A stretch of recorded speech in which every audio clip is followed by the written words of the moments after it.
তো আপোনালোকে এই ভিডিঅ'টো যদি আপোনালোকে সম্পূৰ্ণ ভিডিঅ'টো চাই তেতিয়াহ'লে আপোনালোকে আসলতে অনলাইনত আপোনালোকে কেনেকৈ তীৰ কাটিব পাৰে তো সেইখিনি কথা আপোনালোকে বুজি পাব আৰু দেখিবলৈ পাব আপোনালোকে কেনেকৈ অনলাইনত তীৰ কাটে আৰু যদি আপোনালোকে অনলাইনত তীৰ কাটিব খোজে তেতিয়াহ'লে আপোনালোকে এই ভিডিঅ'টো সম্পূৰ্ণ ভিডিঅ'টো চাই থাকিব তো তেতিয়াহ'লে আপোনালোকে অনলাইনত তীৰ কাটিব পাৰিব। তো এতিয়া আমি গুগলত সাৰ্চ কৰিম onlinetircounter.com। অলপ লোডিং হোৱাৰ পিছত আপোনালোকে চাই আছে এনেকৈ এটা ইণ্টাৰফেচ আহিব আপোনালোকৰ সন্মুখত। আপোনালোকে একেবাৰে ওপৰত যে আছে onlinetircounter.com তো আপোনালোকে তাতে ক্লিক কৰিব। ক্লিক কৰাৰ পিছত আপোনালোকে চাব এনেকৈ এটা ইণ্টাৰফেচ আহিব। এইটো হৈছে onlinetircounter.com।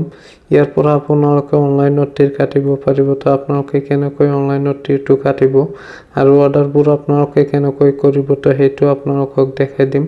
তো আপোনালোকে ভিডিঅ'টো স্কিপ নকৰাকৈ চাই থাকক। তেতিয়া যদি আমি ইয়াৰ পৰা অৰ্ডাৰ কৰিব খোজো নম্বৰবোৰ তেতিয়া আমি শ্বপ নাওত ক্লিক কৰিম। তাৰ পিছত আমি এনেকৈ এটা ইণ্টাৰফেচ দেখিবলৈ পাম। তো ইয়াতে 9 এণ্ডিঙৰ পৰা আপোনালোকে চাই আছে ইয়াতে 9 এণ্ডিং আছে 8 এণ্ডিং আছে। তো আপোনালোকে ইয়াতে গোটেইকেইটা এণ্ডিঙে পাব 9ৰ পৰা 0 লৈকে।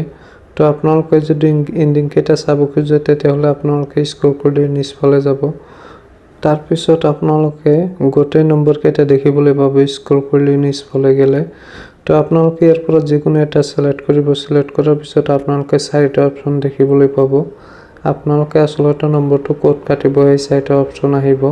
তাৰ পৰা আপোনালোকে যিকোনো এটা অপচন সিলেক্ট কৰি ল'ব। আপোনালোকে আসলতে নম্বৰটো ক'ত কাটিব তো যিকোনো এটা সিলেক্ট কৰি লোৱাৰ পিছত আপোনালোকে ইয়াতটো সাৰ্চ কৰিব। এডটো সাৰ্চ কৰাৰ পিছত আপোনালোকে চাব ওপৰত ৰাইট সাইডত আপোনালোকে এটা চাব তাতে আপোনালোকে ক্লিক কৰি আপোনালোকে এনেকৈ এটা ইণ্টাৰফেচ দেখিবলৈ পাব। মানে ইয়াতে আপোনালোকে অৰ্ডাৰবোৰ আপোনালোকে প্লিজ অৰ্ডাৰত তেতিয়া ক্লিক কৰিব লাগিব তেতিয়াহ'লেহে আপোনাৰ অৰ্ডাৰটো হ'ব। তেতিয়া আমি প্লিজ অৰ্ডাৰত ক্লিক কৰিম। তাৰ পিছত আমি ইয়াৰ পৰা আমি পে কৰিব লাগিব। তো আপোনালোকে চাই আছে অৰ্ডাৰটো সাকসেসফুল হৈ গৈছে। হৈ যোৱাৰ পিছত এতিয়া আমি অৰ্ডাৰটো পে কৰিম কেনেকৈ। তো এতিয়া আমাৰ হোৱাটছআপত এটা SMS আহিব। তো আপোনালোকে আপোনাৰ হোৱাটছআপ নম্বৰটো দি কনফাৰ্ম কৰি ল'ব। তো সেই আপোনালোকে হোৱাটছআপৰ SMS-ত যাই আপোনালোকে পেমেন্টটো দিব পাৰিব। তো বলক এতিয়া হোৱাটছআপত তো আমাৰ হোৱাটছআপত এনেকৈ এটা লিংক আহিছে। তো এই লিংকটোৰ পৰা যদি আমি পেমেন্টটো দিব খোজো তেতিয়াহ'লে আমি ইয়াতে onlinetircounter.com অৰ্ডাৰ ষ্টেটাছত আমি ক্লিক কৰি ইয়াৰ পৰা আমি পেমেন্টটো দিব লাগিব। তো আমি তাতে ক্লিক কৰিম। তাৰ পাছত আমি এনেকৈ এটা ইণ্টাৰফেচ দেখিবলৈ পাম। তো ইয়াতে 3টা অপচন আছে। আমি এই 3টা অপচনৰ ভিতৰত যিকোনো অপচনৰে আমি পে কৰিব পাৰোঁ আৰু আফটাৰ আমাক পেমেন্টটো কেনেকৈ দিব সেইটো আপোনালোকক কম।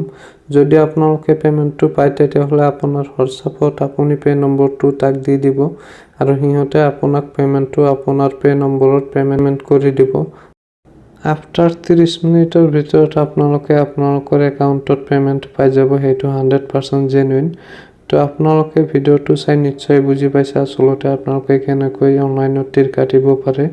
তো আপোনালোকে অনলাইনত তীৰ কাটিব আৰু ভিডিঅ'টো শেষলৈ চাৰ কাৰণে ধন্যবাদ জনাইছোঁ আপোনালোকক।